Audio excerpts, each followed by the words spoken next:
1.5 கோடி தெருநாய்க்கள் இந்தியாவுல இருக்கிறதா புள்ளி விவரங்கள் சொல்லுது. இந்த தெருநாய்க்களை கட்டுப்படுத்த அதனை மற்ற காப்பகங்கள்ல அடைக்கணும்னு உச்ச நீதிமன்றம் சொல்லியிருக்கு. நோயற்ற நாய்களை கருணை கொலை செய்யலாம்னு தமிழக அரசு சொல்லியிருக்கு.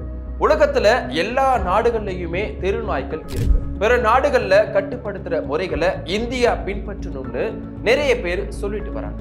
ஐரோப்பாவில் இருக்கிற நெதர்லாந்துல தெருநாய்க்களே கிடையாது. ஏன்னா அங்கேயும் இது போல தெருநாய்க்கள் பிரச்சனை அதிகரிச்ச நிலையில பல முக்கியமான விஷயங்களை அந்த அரசாங்கம் செஞ்சிருக்கு. அதாவது தெருநாய்க்களை காப்பகத்துல அடைச்சு அதுக்கு கருத்தடை ஊசி போடப்படுது. தெருவுல நாய்கள் திரிஞ்சா போலீஸே நாய் பிடிக்கிறவங்களுக்கு தகவல் கொடுக்கணும்.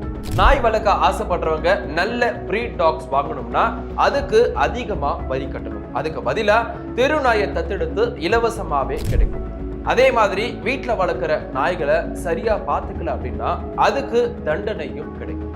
இதே போல மொராக்கோல தெரு நாய்களை கட்டுப்படுத்துவதற்காக மட்டுமே 2019 8,000 கோடி ரூபாய் செலவு பண்ணப்பட்டிருக்கு.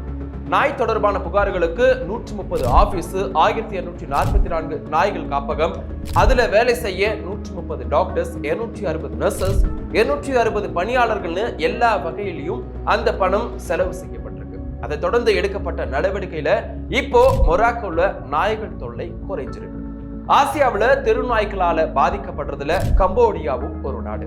இந்த நாடு 2 வாரத்துல 2 லட்சம் நாய்க்களை தடுப்பூசி போட்டு மிக வேகமா நடவடிக்கை எடுத்திருக்கு.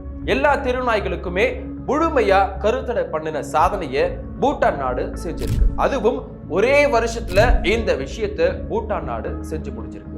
இதே போல அமெரிக்கா, சீனா, தாய்லாந்து, இந்தோனேஷியா போன்ற நாடுகள்லையும் தெருநாய்களுக்கு எதிராக கடுமையான நடவடிக்கைகள் எடுக்கப்பட்டு வருது. பெரிய நாடுகளா இருந்தாலும் சரி, சிறிய நாடுகளா இருந்தாலும் சரி, எல்லா நாடுகளுமே தெருநாய்க்கள் தொல்லைகளால கடந்த 5 வருஷங்களா அதிக அளவுல பாதிக்கப்பட்டிருக்கு. அதை தொடர்ந்து பல நாடுகள் எடுத்த நடவடிக்கை மக்களுக்கு பாதுகாப்பு உணர்வையும் கொடுத்திருக்கு. கூடிய சீக்கிரம் இது இந்தியாவிலையும் நடக்கும்னு மக்கள் நம்புறாங்க.